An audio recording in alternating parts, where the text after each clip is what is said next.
नमस्कार. रोखोकला आपलं स्वागत. प्रेक्षको, मी डॉक्टर उदय निरगुडकर. 23 मार्च 2017 यावेळी याच स्टुडिओमध्ये आम्ही एक कार्यक्रम केला होता, रुग्णांना वाली कोण. त्यावेळी सुरू असलेला डॉक्टरांचा संप मिटावा, त्यांच्या मागण्या मान्य व्हाव्यात आणि रुग्णांचे सुरू असलेले हाल थांबावेत यासाठी आम्ही कळकळीचं आवाहन केलं. पण आमच्या हेतूंबद्दल शंका घेण्यात आली. झी 24 तासवर अत्यंत खोडसाळ, बदनामीकारक असे आरोप करण्यात आले. आमच्या विश्वासार्हतेवर प्रश्नचिन्ह निर्माण करण्यात आलं. असो, डॉक्टरांना संरक्षण देण्यात येईल, डॉक्टरांच्या सर्व मागण्या पूर्ण करण्यात येतील असं जाहीर आश्वासन वैद्यकीय शिक्षण मंत्री गिरीश महाजन यांनी त्यावेळी दिलं. 15 दिवसात आश्वासन पूर्ण झालं नाही तर राजीनामा देण्याची तयारी त्यांनी दर्शवली. आज त्या घटनेला बरोबर 15 दिवस रात्री 9 वाजता पूर्ण झालेत. मंत्री महोदयांनी आपला शब्द पाळला नाही तर आम्ही त्यांना अडचणीत आणू असं त्यावेळी आम्ही सांगितलं होतं. त्यानुसार सरकारने जी आश्वासनं संपकरी डॉक्टरांना दिली त्याचं काय झालं याचा रियालिटी चेक झी 24 तासनं आज दिवसभर केला. जबाबदार माध्यम या नात्यानं ते आमचं कर्तव्यच होतं. डॉक्टर, रुग्ण आणि सरकार यांच्यात दुवा साधण्याचं आम्ही काम करतोय. सरकारनं चांगली सुरुवात तर केली आहे, पण हे प्रयत्न यापुढे कायम सुरू राहतील का? सरकारनं ज्या उपाययोजना आखल्यात त्यावर निवासी डॉक्टर आणि IMA समाधानी आहेत का? मुळात डॉक्टरांना संप का करावा लागला? संप करण्याची वेळ सरकारनं डॉक्टरांवर का आणली? संप केल्याशिवाय या मागण्या डॉक्टरांना पदरात पाडून घेता आल्या नसत्या का? आपला मुद्दा पटवून देण्यात, रुग्णांच्या नातेवाईकांशी संवाद साधण्यात आज डॉक्टर कमी पडतायत का? सरकारी हॉस्पिटलांमधली रिक्त असलेली डॉक्टरांची पदं लवकर भरली जातील का? तिथं अपुऱ्या साधन सुविधा असताना डॉक्टर्स प्रॅक्टिस करतात. अनेक सिनियर डॉक्टर दुपारनंतर हॉस्पिटलमध्ये हजर नसतात. सरकारी हॉस्पिटलमधलं हे चित्र बदलणार कधी? हॉस्पिटलचं आरोग्य सुधारावं याकरता मार्ड आणि IMA सरकारला काय मदत करणार? 15 दिवसापूर्वी काय घडलं आणि 15 दिवसात नेमकं काय घडलं? चला या सगळ्याचा लेखाजोखा मांडूयात. या असंख्य प्रश्नांचा वेध घेऊयात आजच्या खास रोखठोक कार्यक्रमात आश्वासनांचा रियालिटी चेक.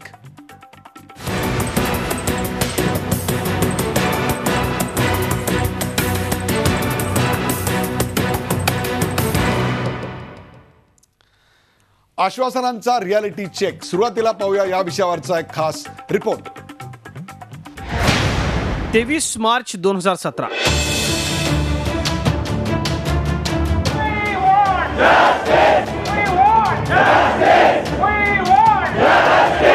डॉक्टरांनी पुकारलेल्या बेमुदत संपामुळे रुग्णांचे प्रचंड हाल सुरू होते. डॉक्टरांनी आपल्या मागण्यांसाठी काम बंद आंदोलन सुरू केल्यानं रुग्णसेवा कोलमडली होती. डॉक्टरांचा हा संप तात्काळ मिटावा, रुग्णांचे हाल कमी व्हावेत आणि डॉक्टरांनाही न्याय मिळावा यासाठी झी 24 तासने घेतली कळकळीची, आग्रही आणि आक्रमक भूमिका. रुग्णांना वाली कोण असा खास रोखठोक कार्यक्रम आम्ही केला. डॉक्टरांच्या मागण्या 15 दिवसात पूर्ण करण्याचं आश्वासन वैद्यकीय शिक्षण मंत्री गिरीश महाजन यांनी यावेळी दिलं. आश्वासन पाळलं नाही तर राजीनाम्याची तयारीही दर्शवली. आम्ही सांगितलंय की आम्ही 15 दिवसामध्ये या ठिकाणी सिक्युरिटी गार्ड या ठिकाणी पुरणार आहोत. आम्हाला मुदत, मी सांगतो, आम्हाला मुदत न्यायालयाने महिनाभराची दिलेली आहे. महिनाभराची दिलेली आहे, अजून मुदत 1.25 महिन्याची मुदत दिलेली आहे. पण मी पुन्हा तुम्हाला सांगतो की 15 दिवसाच्या वर मी 16वा दिवस लागू देणार नाही. मी जबाबदार, मी मंत्री म्हणून या ठिकाणी तुमच्या समोर सांगतोय, सगळ्या जनतेसमोर सांगतोय, आपल्या चॅनलवर सांगतोय. नाही तर जबाबदार मला पकडायचं. मी माझ्या पदाचा राजीनामा देऊन टाकेल तुम्हाला यापुढे जाऊन सांगतोय. परंतु या गरीब लोकांच्या जीवाशी तुम्ही खेळू नका. मंत्री महोदय स्वतः येऊन माध्यमात सांगतायत. लक्षात घ्या, ही ध्वनी चित्रफीत काही दिवसानंतर वाजवून आपण गिरीश महाजन यांना अडचणीत आणू शकतो. मी त्यांना अडचणीत आणू शकतो याची गिरीश महाजन यांना पूर्ण कल्पना आहे. तरी देखील ते सांगतात, म्हणजे त्यांच्याकडे ती इच्छाशक्ती आहे, त्यांच्याकडे ते अप्रुव्हल आहे.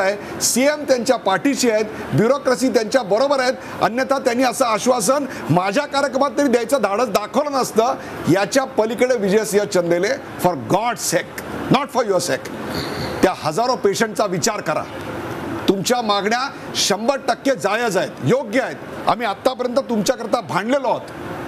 या पलीकडे जाऊन सुद्धा तुम्हाला जर संप करायचा असेल तर लक्षात घ्या तुमची प्रतिमा काय होईल. गिरीश महाजन यांनी आश्वासन दिलं, त्याला आता 15 दिवस उलटले. सरकारनं संपकरी डॉक्टरांना दिलेला शब्द खरा करून दाखवला का? डॉक्टरांना संरक्षण देण्याचं आश्वासन खरंच पाळलं का? याबाबत सद्यस्थिती काय आहे ते पहा. आश्वासन पूर्ती झाली का? सुरक्षा रक्षक होय. सुरक्षा रक्षक समितीची स्थापना होय. रुग्णालयात अलार्म सिस्टीम होय. रुग्णांच्या नातेवाईकांना पास होय. कायदेविषयक समितीची स्थापना प्रस्तावित. डॉक्टरांवरील उपचाराचा खर्च प्रस्तावित. केंद्रीय सुरक्षा रक्षक समिती प्रस्तावित. निवासी डॉक्टरांना क्षयरोग प्रसूती रजा प्रस्तावित. निवासी डॉक्टरांचा 26-24 महिने कालावधी पूर्ण करण्याबाबत प्रस्तावित. आणि शिक्षा वाढवणे प्रस्तावित. सरकारच्या आश्वासनाप्रमाणे मुंबईच्या पालिका रुग्णालयात 24 तास सुरक्षा रक्षक तैनात करण्यात आले. केईएम, नायर आणि सायन रुग्णालयात अलार्म सिस्टीम सुविधा सुरू करण्यात आली आहे. अपघात विभागात आलेल्या रुग्णाबरोबर केवळ 2 नातेवाईकांना तर उपचारासाठी दाखल करण्यात आलेल्या रुग्णांच्या केवळ एका नातेवाईकाला प्रवेश देण्यात येणार असून त्यासाठी पास देण्यात आले. सरकारनं आश्वासन पूर्तीला सुरुवात केल्यानं निवासी डॉक्टरांनी समाधान व्यक्त केले. बऱ्यापैकी जे गव्हर्नमेंटने आश्वासन दिलं आहे यावेळी पहिल्यांदा आम्हाला सांगायला पाहिजे की 2 वर्षामध्ये जितके 60 स्ट्राईक झाले आणि 60 स्ट्राईकामध्ये नुसतं आम्हाला जे पेपरवर ऑन पेपर द्यायचं ते आता अलीकडे या स्ट्राईकच्या नंतर डेफिनेटली फरक दिसलेला आहे. सेक्युरिटी फोर्सेस नेमवली गेलेली आहे, गेटवर सेक्युरिटी टाईट केली गेलेली. आता काम तरी सुरू केलेलं आहे, म्हणजे ग्राउंड लेवलवर ॲटलिस्ट काम तरी दिसतंय. ह्याच्यापूर्वी काहीच काम दिसत नव्हतं. आता ह्या वेळेला म्हणजे काम तरी दिसतंय आम्हाला सध्या.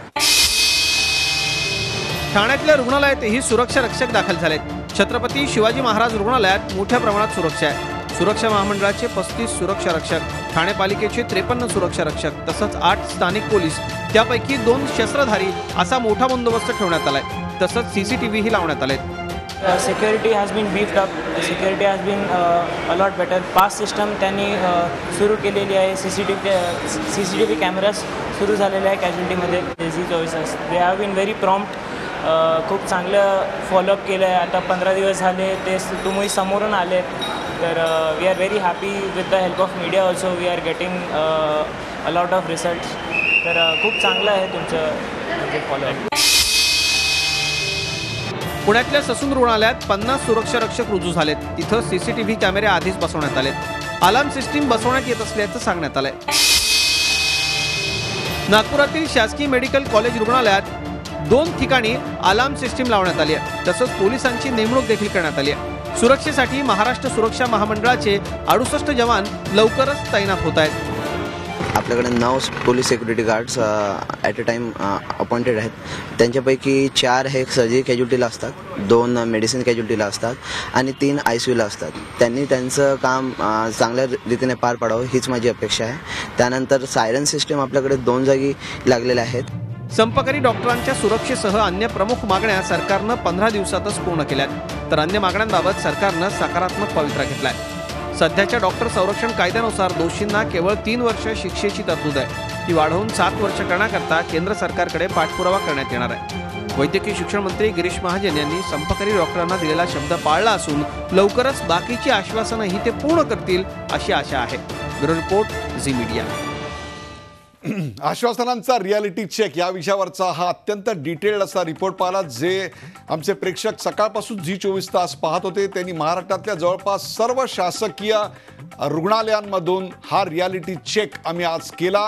तो दिवसभर दाखवत होतो. या कार्यक्रमाच्या वेळेच्या मर्यादेत सर्व हॉस्पिटलचा रिपोर्ट मला दाखवणं शक्य नाही, परंतु ओव्हरऑल जो रिपोर्ट होता तो मी दाखवलाय. त्यांचे प्रतिनिधी आज आपल्या बरोबर आहेत. त्यांच्याकडून आपण निश्चित जाणून घेऊ की खरोखरच सर्व ठिकाणी आश्वासनं पूर्ण झालेली आहेत की नाही. त्यासाठी आज आमंत्रित केले आहे आणि सर्वात पहिलं आणि महत्त्वाचं म्हणजे आश्वासन दिल्याप्रमाणे 15 दिवसानंतर आपल्या सोबत वैद्यकीय शिक्षण मंत्री गिरीश महाजन उपलब्ध आहेत. गिरीश महाजनजी, आपल्या या कार्यक्रमात स्वागत. आपल्याबरोबर आहेत IMAचे माजी अध्यक्ष, या कार्यक्रमात अनेकदा सहभागी झालेले डॉक्टर जयेश लेले मालाडून या कार्यक्रमात सहभागी होत आहेत. त्यांचंही स्वागत.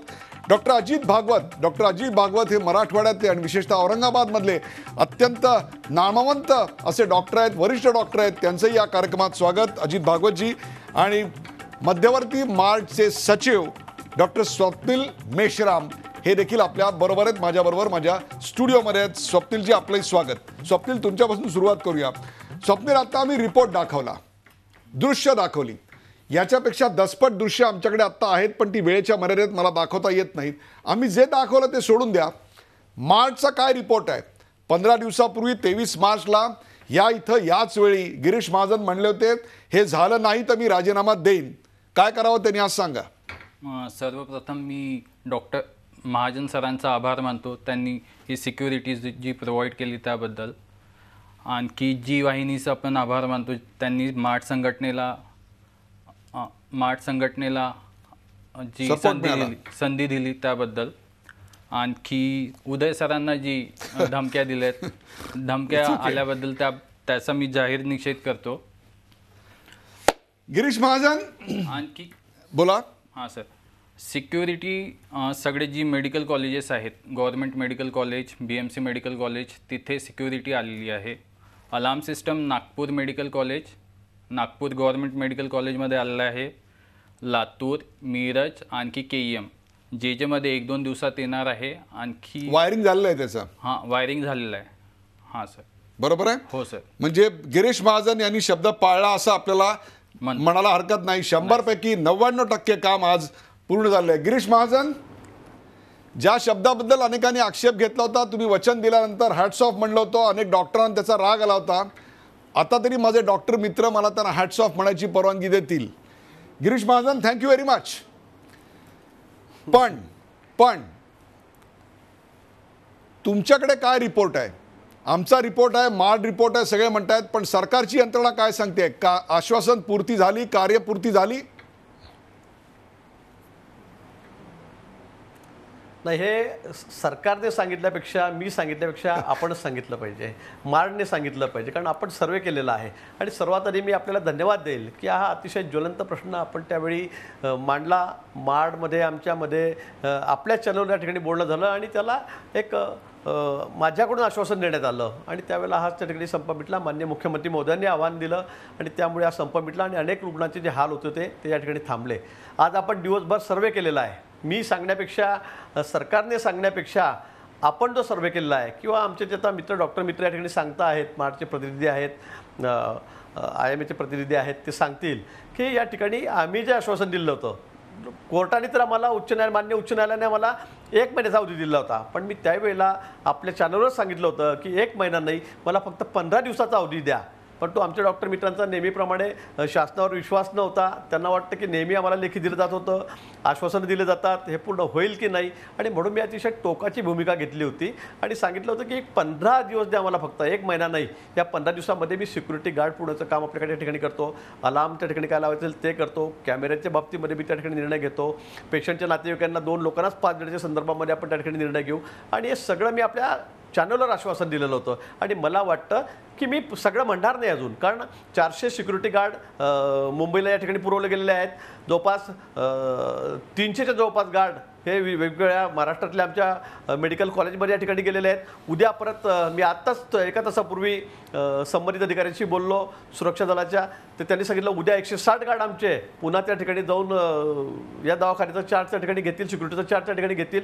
आणि म्हणजे जवळपास 80% 70% आमचे गार्ड हे या ठिकाणी जाऊन पोहोचले आहेत. येत्या 2-3 दिवसामध्ये या ठिकाणचे बाकीचे जे राहिलेले गार्ड आहे, आणि हे अतिशय चांगले तरुण आहेत, 21 ते 25 वयोगटातले आहेत. पोलीस दलामध्ये जे अगदी शेवटच्या क्रमांकावर असतात की त्यांना अगदी 1-2 मार्कांनी त्याचा नंबर लागत नाही, असे तरुणेपान चांगले कार्यकर्ते आहेत.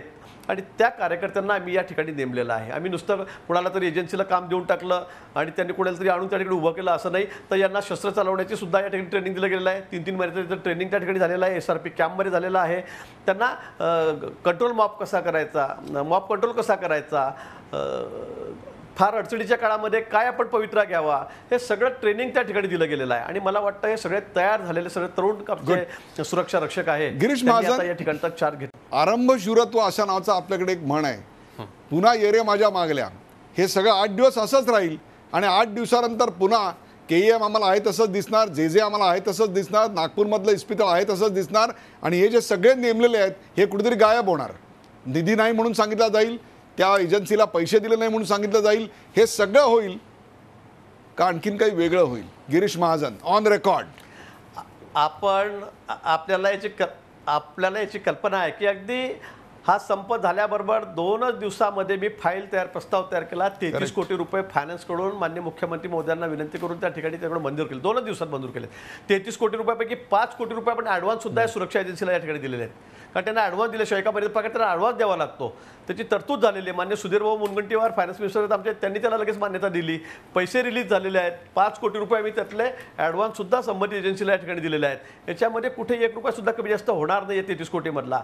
हा आता फायनान्शियल बजेटमध्ये त्याची प्रोव्हिजन झालेली आहे. आणि म्हणून नुसतं संप झाला आणि म्हणून नावापुरतं त्या ठिकाणी दिले आणि पुढच्या मध्ये गॅप होतील असातला विषय नाही आहे. आता जसा मी आपल्याला शब्द दिला की 15 दिवसामध्ये मी त्या ठिकाणी सुरक्षा पुरवेल, तसा मी आपल्याला या ठिकाणी शब्द देतो की पुढच्या काळामध्ये या ठिकाणी या सगळ्या आपण जे ॲग्रीमेंट केले आहेत किंवा जे आमचे सगळे ठरलेलं आहे, आपल्या चॅनलवर ठरलेलं असेल किंवा आमच्या बैठकीत ठरलेलं आहे, माननीय मुख्यमंत्री महोदयांसमोर ठरलेलं आहे, याच्यामध्ये कुठेही काडीचा फरक पडणार नाही. उलट अर्थी यापेक्षा जास्त मला काय करता येईल म्हणजे सिक्युरिटी जास्त तर मागणारच आहे गिरीश महाजन. परंतु गिरीश महाजन जास्त अनेक गोष्टी आहेत त्या मी IMA कडून आणि माड कडून मागणारच आहे. आमची यादी काही इथे संपत नाहीये. Jayesh Lele, are you happy man? Jayesh Lele, IMA खुश आहे का आणखीन काही आता या क्षणाला पाहिजे? बोला. हो, हां नमस्कार. पहिल्या प्रथम मी आपले माननीय मुख्यमंत्री फडणवीस साहेब, बोला. त्याच्यानंतर आपले गिरीश महाजनजी वैद्यकीय शिक्षण मंत्री आणि झी टीव्हीचे पूर्ण टीम आणि डॉक्टर उदय निरगुडकर यांनी आज जो आपला कार्यक्रम रियालिटी चेक म्हणजे आपण ज्याला फॉलोअप ॲक्शन म्हणतो किंवा ज्या पद्धतीने जसं पास केलं ते अस्तित्वात आणलं याबद्दल मी पूर्ण आज शासनाचा आभार मानतो. IMAच्या वतीनं पूर्ण महाराष्ट्राच्या वतीनं जिथे जिथे डॉक्टर्स आज आमचे होते, आज सकाळपासून जसं झी टीव्हीनी हे पूर्ण चेकअप केलं तसं आमचे काही डॉक्टर्स काही हॉस्पिटल्समध्ये जाऊन आले, जिथे जिथे ऑनररी आहेत, KM मध्ये आहेत किंवा JJ मध्ये आहेत, तिकडे जाऊन आम्ही बघितलं काय परिस्थिती आहे आणि बऱ्याच ठिकाणावर आम्हाला चांगले रिपोर्ट यायला लागलेले आहेत. ह्या दृष्टीने आम्ही सर्वांचं याच्यामध्ये अभिवादन करून एक आपली चांगली सुरुवात करून दिलेली असं मी म्हणेन ह्या गोष्टीमध्ये. आपल्याबरोबर डॉक्टर अजित भागवत आहेत. अजित भागवत हे मराठवाड्यातले नामवंत डॉक्टर आहेत. अजित भागवत, एक बदललं असं वाटतंय काहीतरी वातावरण? आपण जेव्हा स्टुडंट होता तिथपासून आत्ता 1980 या दशकापासून आत्तापर्यंत आपल्याला फक्त दरवर्षी मार्चचे संप बघायला मिळायचे, आश्वासनं मिळायची, पूर्ती व्हायची नाही. यावेळी त्यात काही बदल घडला असं आपल्याला वाटतंय का? अजित भागवत. नमस्कार. ॲक्च्युली या चर्चेला सुरुवात करण्यापूर्वी मी एक सांगू इच्छितो की 2 गोष्टी मी प्रामुख्याने नमूद करू इच्छितो की पहिली गोष्ट म्हणजे कुठल्याही परिस्थितीत डॉक्टरवर हात उगारणे किंवा डॉक्टरला मारणे किंवा दवाखान्यात नासधूस करणे हे अत्यंत निंदनीय आहे आणि चूक आहे आणि त्यासाठी जबर शिक्षा हवी. करेक्ट. त्याची कायद्यात तरतूद हवी, ही पहिली गोष्ट. आपण आत्तापर्यंत जे बोललो त्याच्यावर फक्त सिक्युरिटी याबद्दलच फक्त बोललो, परंतु हे डॉक्टरवरती हल्ला होण्याच्या ज्या वारंवार घटना घडतात ते थोडं टाळी एका हाताने वाजत नाही यातलाच एक भाग आहे. यामध्ये डॉक्टर्स, सरकार आणि समाज या तिन्हींचा मोठा रोल आहे आणि त्यापैकी कोणाही एका घटकाला दोष देऊन किंवा एका घटकाची बाजू घेऊन यामध्ये काहीच साध्य होणार नाही आहे. यासाठी सर्वांगीण विचार करणं गरजेचं आहे. आपण जर सरकारी दवाखाने बघितले तर त्यांची दुर्दशा आहे आज, हे काही जाहीररित्या सांगायची गरज नाही आहे, सगळ्यांना माहिती आहे. खाजगी रुग्णालयं ही त्या तुलनेने महाग आहेत आणि त्यामुळे सर्वसामान्य पेशंट जेव्हा रस्त्यावरचा पेशंट दवाखान्यात जातो तेव्हा त्याला आई जेवू घालत नाही आणि बाप भीक मागू देत नाही, अशी त्याची परिस्थिती आहे. सरकारी दवाखान्यांमध्ये डॉक्टर रुग्ण प्रमाण हे खूपच व्यस्त आहे आणि त्यामुळे डॉक्टरांना इतकं काम आहे तिथल्या निवासी डॉक्टरांना की संवाद साधणं रुग्णाशी हे कुठल्याही परिस्थितीने शक्य होत नाही. आज तिथल्या यंत्रसामुग्रीबद्दल आपण नेहमी बोलतो, ती एकतर ती बंद असते किंवा बंद नसली, चालू असली तर ती त्याच्यावर काम करायला डॉक्टर नसतात, जर डॉक्टर असले तर ॲक्सेसरीज नसतात, बऱ्याच भानगडी असतात की ज्यामुळे यंत्रसामुग्री चालू शकत नाही.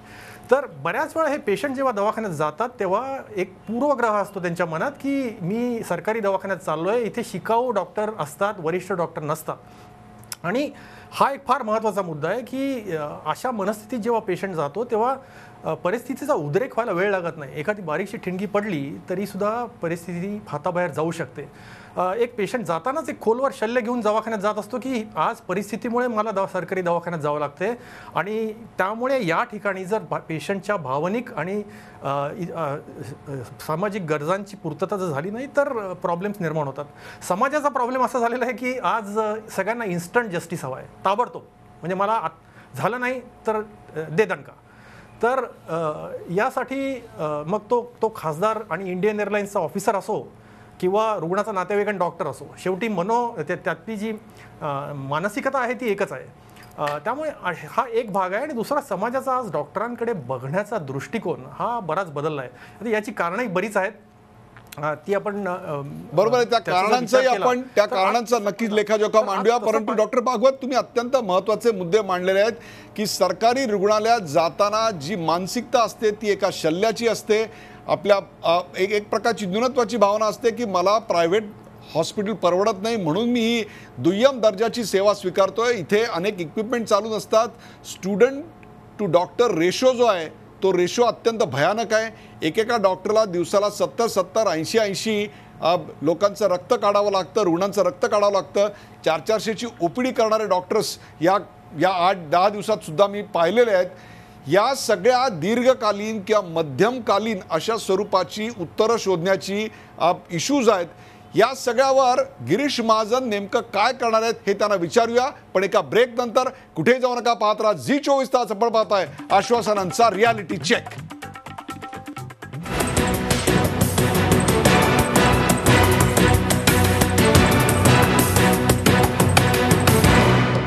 आश्वासनांचा रियालिटी चेक या विषयाची रंगलेली चर्चा आपण पाहताय. आपल्यासोबत गिरीश महाजन, डॉक्टर जयेश लेले, डॉक्टर अजित भागवत आणि डॉक्टर स्वप्नील मेश्राम हे आहेत.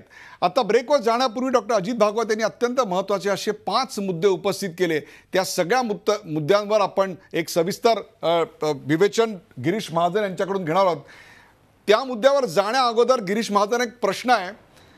हे जे सगळं तुम्ही केलं हे संप होण्या अगोदर करता नसता का आलं? Can we not be proactive? आम्ही कायम रिॲक्टिव्ह का असतो? सरकार कायम रिॲक्टिव्ह का आहे, प्रोॲक्टिव्ह का नाही? ते खरं आहे, हे आधी करता आलं असतं. परंतु ही फाईल जी आहे, हा प्रस्ताव जो आहे हा गेल्या काही दिवसापासून फायनान्सकडे अडकून पडलेला आहे. इतके पैसे द्यायचे की नाही आणि शेवटी मग काहीतरी घडल्याशिवाय हे घडत नाही हे नक्कीच म्हणावं लागेल. परंतु ज्या वेळेला मग अतिशय धुळ्याचं जे प्रकरण घडलं आणि त्याच दिवशी आम्ही त्या ठिकाणी हा प्रस्ताव तातडीने त्या ठिकाणी हलवला, हे खरं आधी करता आलं असतं. हे आपण जे म्हणतात तेही खरं आहे. परंतु याला उशीर झालेला आहे हे आम्ही मान्य करतो. कारण गेल्या काही दिवसापूर्वी आम्ही सिक्युरिटी ऑडिट या ठिकाणी केलं, मंत्री या ठिकाणी झालो, आमचं सरकार या ठिकाणी आलं आणि त्यावेळेला आम्ही गिरीश महाजन, आता डॉक्टर भागवत म्हणले त्याप्रमाणे सगळ्यांना इन्स्टंट जस्टिस हवा आहे. सगळ्यांना इन्स्टंट जस्टिस हवा आहे. रुग्णांना पण आजकाल गोळ्या देऊन चालत नाहीत, म्हणतात इंजेक्शन द्या, इंजेक्शननी लवकर बरं वाटणार आहे असं सांगत असतात. काही पेंडिंग गोष्टी आहेत गिरीश महाजन, काही पेंडिंग गोष्टी आहेत. डॉक्टरांच्या उपचारावरचा खर्च, निवासी डॉक्टर जर कामावर असेल आणि त्याला मारहाण झाली तर त्याच्या उपचाराचा खर्च आणि गरजेनुसार त्याला खाजगी रुग्णालयात जर ॲडमिट केलं असेल तर त्याचा खर्च सरकार करणार आहे का? ज्या 11 मागण्या आहेत त्यातल्या काही पेंडिंग आहेत त्याच्यावर स्पष्टपणे आज तुम्ही प्रतिपादन करा. त्या दिवशी डॉक्टरांच्या सर्व प्रतिनिधींसोबत चर्चा झाली, एकदा आणि दोनदा CM साहेबांच्या ठिकाणी चर्चा झाल्यात आणि मान्य CM साहेबांनी त्या ठिकाणी त्या मान्य केलेल्या आहेत.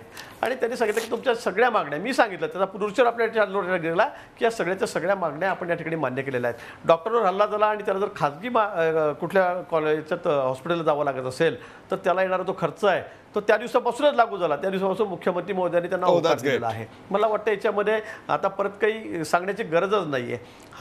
हा प्रश्न मी त्यावेळेलाच त्या ठिकाणी मार्गी लावलेला आहे. पण तो आपण जे या ठिकाणी म्हणालात की आपला उशीर का झाला, हे खरं आहे, त्याला थोडा उशीरही झाला. परंतु मी मंत्री झाल्याबरोबर तुम्हाला सांगतो की तेव्हापासून फायनान्समध्ये फाईल फिरायला सुरुवात झाली. सिक्युरिटीच्या बाबतीमध्ये आम्ही सिक्युरिटी ऑडिट केलं. प्रवीण दीक्षितजी जे आहेत, मान्य प्रवीण दीक्षित जे महासंचालक आहेत रिटायर्ड, त्यांना आम्ही त्या ठिकाणी नेमलं, त्यांची नेमणूक त्या ठिकाणी केली आणि त्यांना सिक्युरिटी ऑडिट करायला सांगितलं. 1100 जे सिक्युरिटी गार्ड आहेत त्यांची आवश्यकता आहे हे आपल्या निदर्शनास त्यांनी आणून दिलं आणि अंतिम टप्प्यात असतानाच हा धुळ्याचा प्रकार त्या ठिकाणी घडला. आणि आता आम्ही हे सिक्युरिटी गार्ड त्या ठिकाणी ठेवणारच होतो, परंतु कावळा बसायला, डांग तुटायला, फाटी तुटायला जे गिरीश महाजन त्या ठिकाणी झाली. गिरीश महाजन, आणखीन एक महत्त्वाची मागणी आणि ती म्हणजे शिक्षा वाढवणे. डॉक्टर प्रोटेक्शन ॲक्टच्या कायद्याअंतर्गत 3 वर्षाच्या शिक्षेची तरतूद आहे, ती वाढवून किमान 7 वर्ष करण्याकरता न्याय आणि विधी खात्याकडून आपण नेमकं काय करताय, मागच्या 15 दिवसात काय केलं आणि या आश्वासनाची पूर्ती नेमकी केव्हा होऊ शकते? कारण याचा पाठपुरावा केंद्राकडे करावा लागणार आहे आणि सुदैवाने केंद्रात आपलंच सरकार आहे. निश्चित त्या संदर्भामध्ये सुद्धा आम्ही त्या कामाला सुरुवात केलेली आहे, प्रारंभ केलेला आहे. आमचे लॉ सेक्रेटरी आहेत, त्यांच्याशी त्यानंतर आमची चर्चा झालेली आहे आणि या कायद्यामध्ये बदल करून ही शिक्षा कठोर कशी करता येईल या संदर्भामध्ये त्या ठिकाणी आम्ही चर्चा केली आहे आणि त्याला कामाला सुरुवात केलेली आहे. तसे पेपर आम्ही हलवायला सुरुवात त्या ठिकाणी केलेली आहे. परंतु याबरोबर डॉक्टर भागवत जे म्हणाले हा अतिशय महत्त्वाचं त्यांनी विधान या ठिकाणी केलं की टाळी एका हाताने वाजत नाही. मला मान्य आहे जो विषय भागवत साहेबांनी केला या ठिकाणी डॉक्टरांनी केला, गर्दी खूप आहे, डॉक्टरची संख्या, तिथलं इस्टिमेट, हे सगळं मला मान्य आहे. पण तो आज वैद्यकीय महाविद्यालय ज्या खात्याचा मी मंत्री आहे त्या ठिकाणी मला वाटतं CT स्कॅन असतील, MRI असतील, डायलिसिस मशीन आहेत, जे सगळे मशीन्स आहेत ते चांगल्या प्रमाणामध्ये त्या ठिकाणी आहेत. परंतु येणाऱ्या रुग्णांची संख्या तेवढीच वाढते, एकेका डॉक्टरवर तेवढाच लोड आहे याची मला कल्पना आहे. परंतु यातही मी जे एका पुस्तकामध्ये वाचलेलं होतं की त्यात म्हटलं होतं की येणाऱ्या रुग्णाला एक 30% कौशल्य आणि एक दुसरं एक 70% संवाद कौशल्य डॉक्टरांचं हे त्याला बरं करण्यासाठी उपयोगी ठरतं. मला वाटतं की अशा पद्धतीने जर एक संवाद कौशल्य आपल्यामध्ये असेल किंवा थोडा सुसंवाद आपण ठेवला तर या गोष्टी घडणार नाहीत. असं मी म्हणणार नाही की ते कोणी ठेवते, परंतु लाखो पेशंट येतात, त्यातल्या काही घटना या ठिकाणी होत असतात, तुरळक घटना होतात. परंतु त्या ठिकाणी जर संवाद कौशल्य आपलं जर व्यवस्थित असलं, रुग्णामध्ये आपल्यामध्ये समन्वय थोडा आपण थोडा नीट प्रयत्न केला तर मला वाटतं याही गोष्टी टळतील आणि त्यासाठी गिरीश महाजन मी आता इकडे एक सूचना करतोय. जयेश लेले पण आहेत, आपल्याकडे माड पण आहे. तुम्ही तिघं जण 3 महिन्यातनं एकदा 2 महिन्यातनं एकदा एका विशिष्ट वेळी भेटून 2 महिन्यात काय काय अडचणी आल्या आणि सरकारी अधिकारी कसे वागले, काय काय ठिकाणी तरतुदी त्रुटी आहेत. काही ठिकाणी एक्सरे मशीन्स आहेत पण एक्सरे फिल्म नसतात. मी स्वतः डोळ्यांनी बघितलेलं आहे हे सगळं. याचा अर्थ पेशंटला वेठीला धरावा असा होत नाही, परंतु हे सगळं तुम्हाला IMA आणि मार्ड सांगू शकतात. आपल्याबरोबर जयेश लेले दर 2 महिन्यातून एकदा भेटून अशा त्रुटी तुम्ही शासनासमोर मांडायला तयार आहेत का? झी 24 तास त्याच्यावर वॉचडॉग म्हणून राहायला तयार आहे जयेश लेले? हो निगुडकर साहेब, मी IMAच्या वतीनं म्हणजे आमचे महाराष्ट्रामध्ये जवळजवळ 40,000 डॉक्टर आहेत आणि प्रत्येक जिल्ह्यामध्ये जिथे जिथे रुग्णालय आहेत, गव्हर्नमेंटचे आहेत, कॉर्पोरेशनचे आहेत, तिथे आमचे डॉक्टर असतील. आणि जसं आपण मीटिंग घेऊ त्याप्रमाणे आपण आज जसं तुम्ही रियालिटी चेकिंग करत असतात त्यावेळेला आम्ही त्या पूर्ण 2 महिन्यामध्ये त्याचा रिपोर्ट तयार करू, मीटिंग घेऊ आणि त्याच्यामध्ये जितकी आपल्याला सुधारणा करता येईल ती करत त्यामध्ये करू.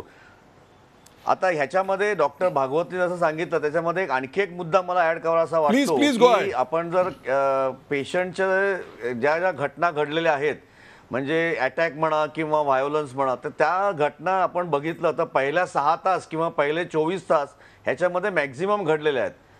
तर त्याच्यामध्ये तिथे डॉक्टर्सची संख्या वाढवणं आणि त्यावेळेला काही काउन्सिलर जर आपल्याला ठेवता आले तिथे इमर्जन्सी ICCUमध्ये किंवा कॅज्युलिटीमध्ये, तर त्या दृष्टीने त्या पेशंटच्या नातेवाईकांना आणि पेशंटला कुठल्या डिपार्टमेंटमध्ये जायचं हे गाईड जर व्यवस्थित करता आलं तर बरेचसे प्रॉब्लेम आपण सॉल्व्ह करू शकतो. गिरीश महाजन ठोस उत्तर द्या. त्या पेशंटला अतिशय महत्त्वाची सूचना आहे आपल्याला, अतिशय महत्त्वाची सूचना आहे. सोशल मेडिकल ॲडवायझर औषधांची त्रुटी असते, जे तुमची इक्विपमेंट्स आहेत ती व्यवस्थित मेंटेन होत नाही, त्यांची मेंटेनन्स कॉन्ट्रॅक्ट रिन्यू केली जात नाहीत. याच्यावर स्पष्ट आश्वासन द्या, तारीख द्या, त्यावेळी आपण रियालिटी चेक करू पुन्हा एकदा. उदयजी डॉक्टर लेले काय म्हणतात मला सुरुवातीपासून ऐकू येत नाही, सगळ्यांचं ऐकू येते पण मला डॉक्टर लेले काय म्हणतायत ते ऐकू येत नाहीये. लेले साहेब पुन्हा बोला, म्हणाले जरा मला सांगितलं बरं होईल. लेले साहेब पुन्हा बोला. नाही मला ऐकू देत नाहीये, मला ऐकू देत नाही, मला ऐकू देत नाहीये की हॅलो पहिल्या 6 तास उदयजी मला ऐकू देत नाहीये.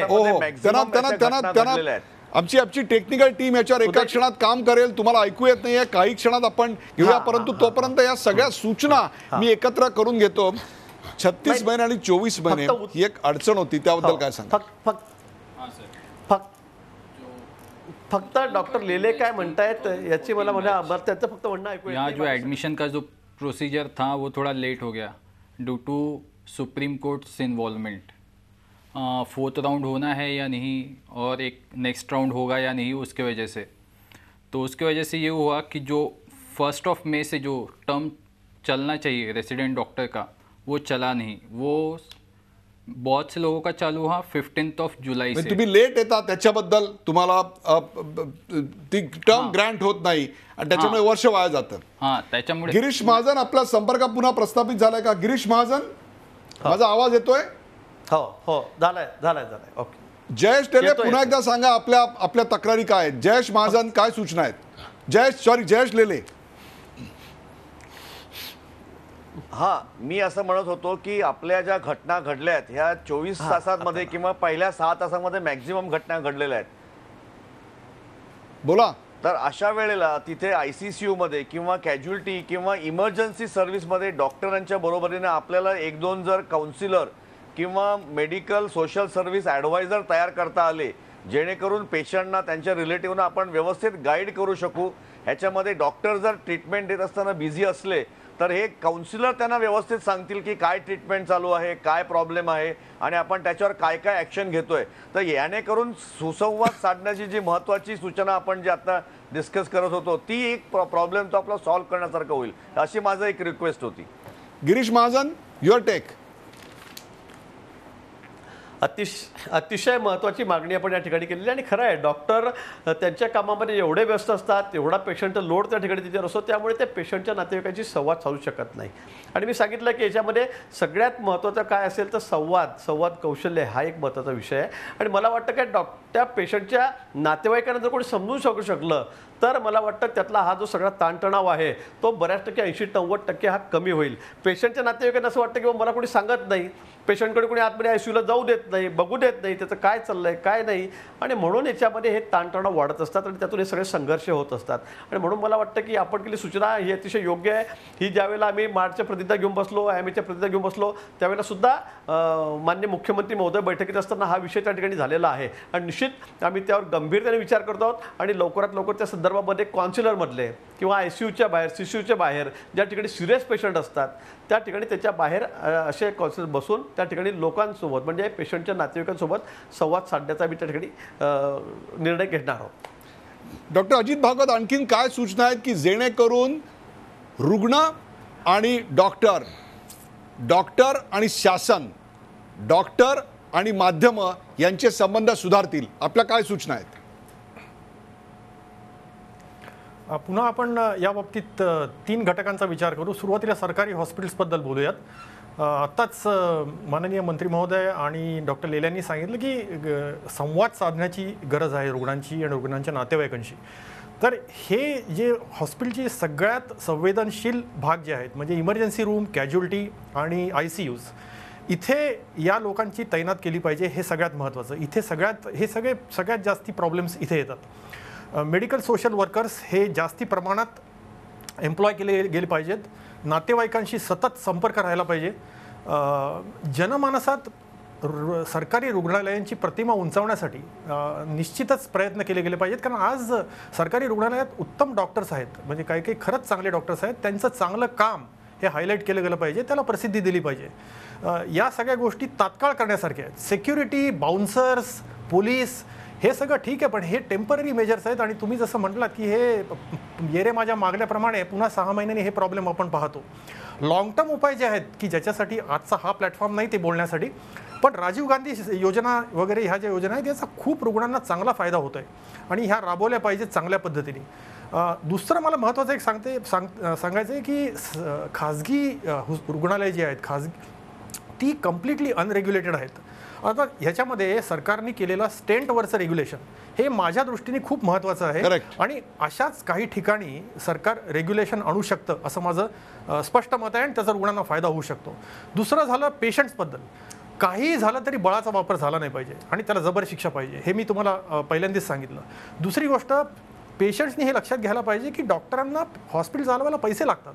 त्यांना काही फुकट वीज मिळत नाही, फुकट जमीन मिळत नाही, त्यांना EMI असतो, त्यांना कर्ज घ्यावं लागतं. त्यामुळे त्यांना पैसे मिळवणं हे गरजेचं आहे. वैद्यकीय शास्त्रालाही काही मर्यादा आहेत. तुम्ही कितीही कष्ट केले, कितीही प्रयत्न केले तरी काही रुग्ण दगावणारच. त्याला ते अपरिहार्य आहे आणि हे सुद्धा पेशंटनी लक्षात ठेवायला पाहिजे.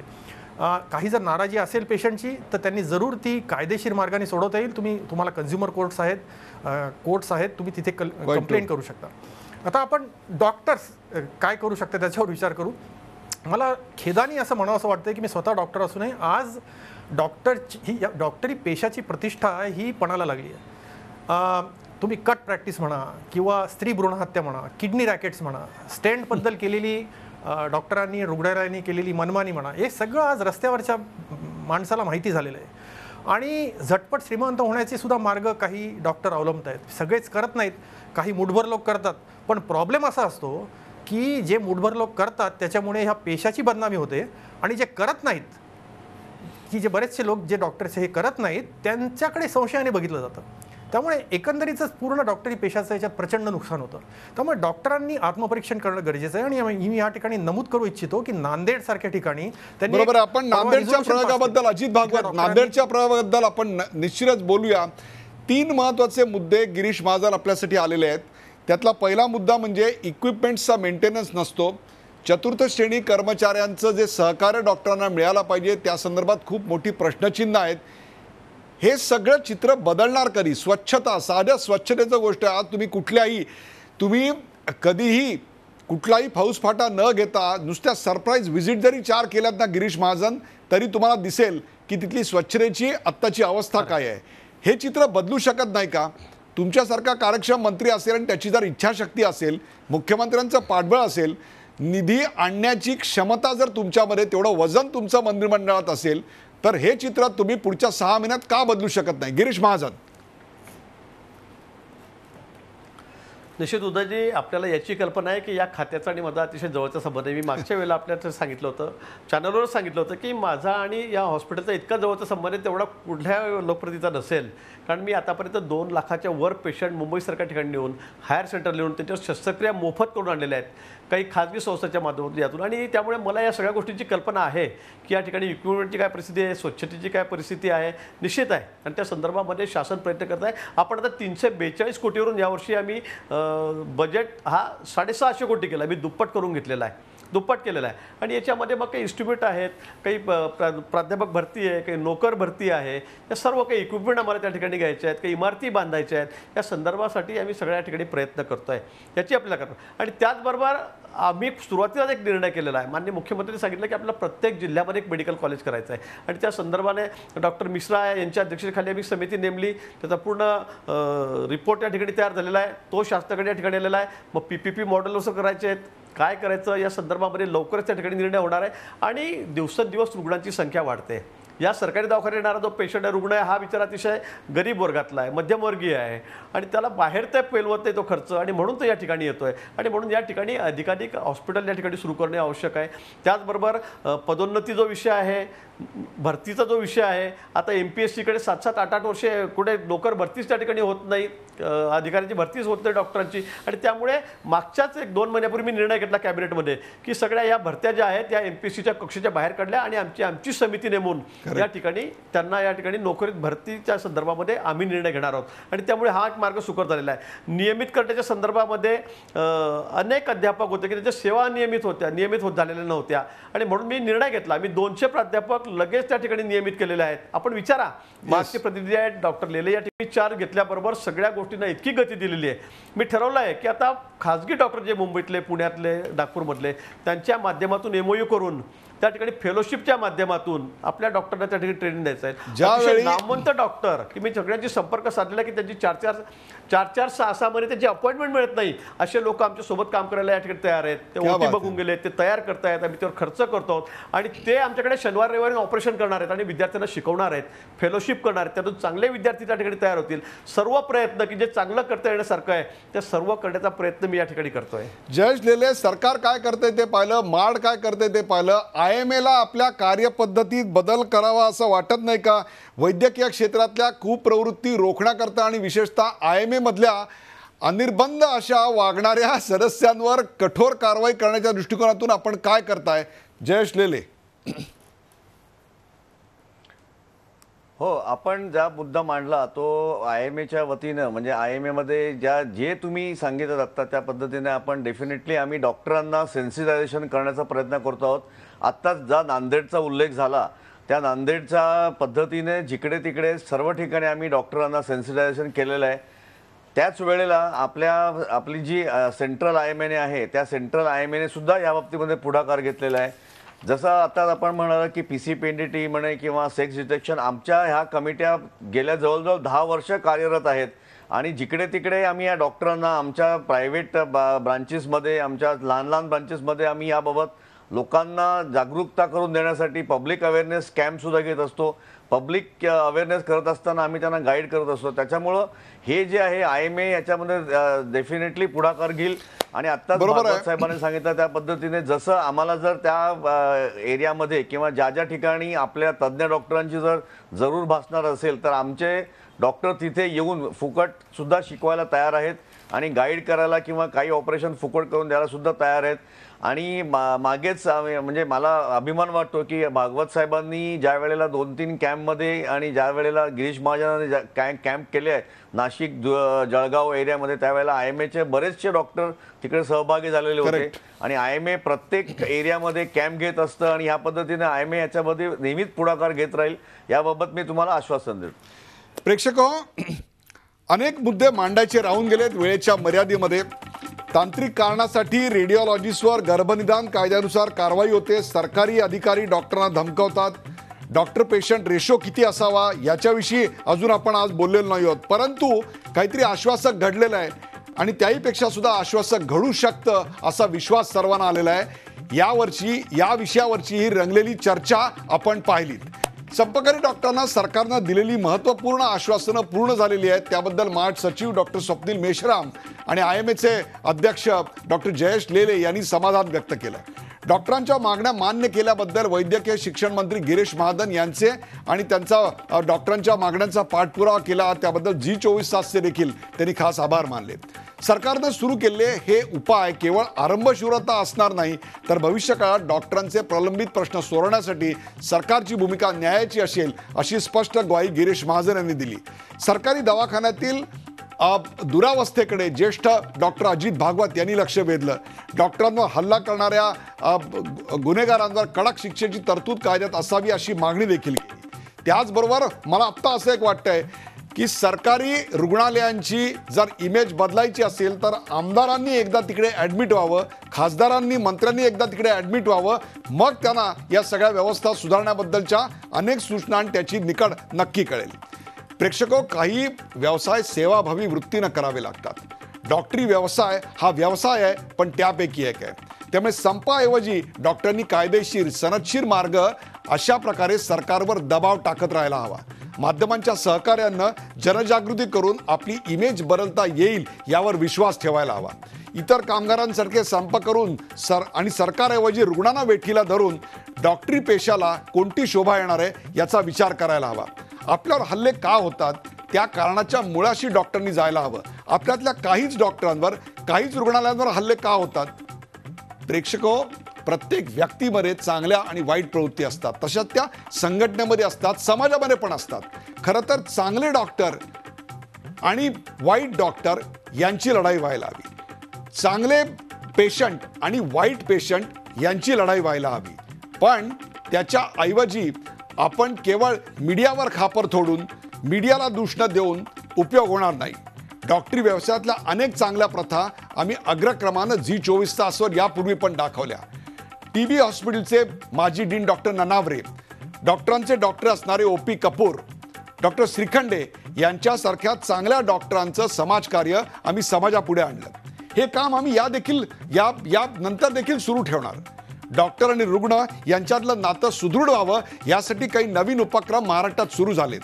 आजच्या कार्यक्रमात सहभागी झाल्याबद्दल सर्व मान्यवरांचे आभार मानताना अशाच एका उपक्रमाची ओळख आम्ही प्रेक्षकांना करून देणार आहोत. कार्यक्रमाचा शेवट करताना चला पाहूया नवा नांदेड पॅटर्न नेमका काय आहे ते.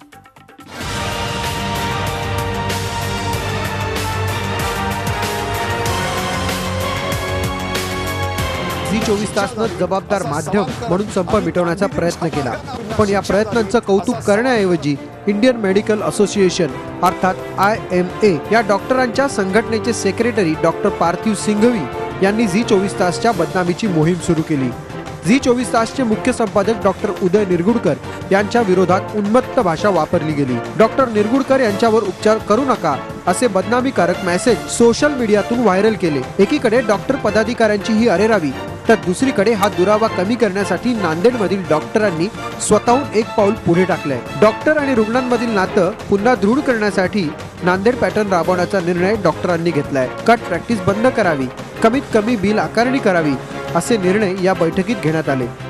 आमच्या आत्मचिंतनात असं लक्षात आलं की डॉक्टर ड्युटीवर नसतील, ॲब्सेन्स असेल तर असं होतं. बिहेवियर, डॉक्टरांचं बिहेवियर प्रॉपर पाहिजे, रुग्णचे नातेवाईक वगैरे त्यांच्यासोबत बिहेवियर चांगलं पाहिजे. आणि त्यानंतर बिलिंगचा मुद्दा, बिलिंग वाढल्यामुळं सुद्धा हे होतात. त्यामुळे हे प्रायव्हेट सेक्टरमध्ये अतिशय महत्त्वाचं आहे की बिलिंगवरती आपण हे लक्ष द्यायला पाहिजे. पेशंट भरडला नाही गेला पाहिजे, पेशंटचा जास्तीत जास्त फायदा व्हायला पाहिजे आणि त्याला अननेसेसरीली कुठल्या टेस्ट करू नये, त्याच्यावर फायनान्शियली बर्डन कमीत कमी टाकावा. 100% त्याची सगळी प्रोसेस सुरू झालेली आहे. IMAनी सर्वच सोसायटीजला या बाबतीत आव्हान केलेलं आहे की तुम्ही तुमच्यामध्ये विचार करा आणि असा निर्णय घ्या. आणि मला असं वाटतं की पुढच्या काही काळामध्ये नांदेड IMA हा अतिशय चांगला पॅटर्न नांदेडमध्ये राहतील. डॉक्टर पार्थिव सिंघवी यांच्यासारख्या पदाधिकाऱ्यांमुळे एकीकडे डॉक्टरांबद्दल मत कलुषित होत असताना नांदेडच्या डॉक्टरांनी केलेला प्रयत्न कौतुकास्पद आहे. पण हे केवळ ठरावापुरतं मर्यादित न राहता त्याची प्रत्यक्ष अंमलबजावणी सुरू होण्याची गरज आहे. हा नांदेड पॅटर्न महाराष्ट्रभर राबवण्याची आवश्यकता आहे. सतीश मोहिते, झी मीडिया, नांदेड.